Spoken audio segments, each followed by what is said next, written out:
মুর্শিদাবাদে গুলিবিদ্ধ এক রেলকর্মী, গুলিবিদ্ধ ব্যক্তি ভর্তি রয়েছেন মুর্শিদাবাদ মেডিকেল কলেজ হাসপাতালে। এই মুহূর্তের গুরুত্বপূর্ণ খবর, এক রেলকর্মীকে গুলি করা হয়েছে এবং সেই গুলিবিদ্ধ ব্যক্তি এই মুহূর্তে মুর্শিদাবাদ মেডিকেল কলেজ হাসপাতালে ভর্তি রয়েছেন বলেই জানতে পারা যাচ্ছে। কথা বলবো, আপনাদের জানিয়ে রাখি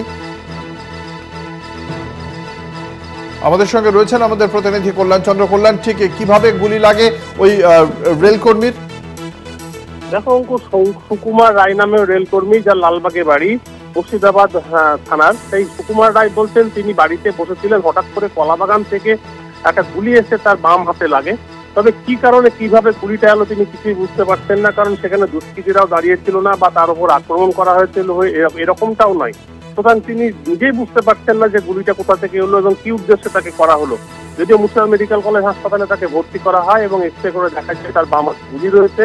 তবে সুকুমার রায়ের পরিবারের দাবি যে তার স্বামী অর্থাৎ তার পরিবারের যে সুকুমার রায় তিনি বাড়িতেই দাঁড়িয়েছিলেন, হঠাৎ করে গুলি চলে এসেছে। তার বন্ধুরাও বুঝতে পারছে না যে কে বা কারা কি উদ্দেশ্যে গুলি করলো। তবে যেটা প্রাথমিকভাবে মনে হচ্ছে যে কলাবাগান এলাকা, সেই কলাবাগানের দুষ্কৃতীরা হয়তো দাঁড়িয়েছিল, কোনো কাউকে হয়তো গুলি করার জন্য তারা লক্ষ্যভ্রষ্ট হয়েছে এবং এর ফলেই তার বাম হাতে গুলি লেগেছে। যদিও ঘটনা তদন্ত শুরু করেছে পুলিশ, তবে সুকুমার রায় যেটা জানাচ্ছেন যে তিনি রেলের গেটম্যান এবং তিনি বাড়িতে আজকে ছিলেন। হঠাৎ করে কলাবাগান থেকে কিভাবে গুলি এলো বা কেন তাকে গুলি করা হলো তিনি কিছুই বুঝতে পারছেন না। গোটা ঘটনা তদন্ত শুরু করেছে মুর্শিদাবাদ থানার পুলিশ। অঙ্কুর, ধন্যবাদ। আমাদের সঙ্গে ছিলেন আমাদের প্রতিনিধি কল্যাণ চন্দ্র।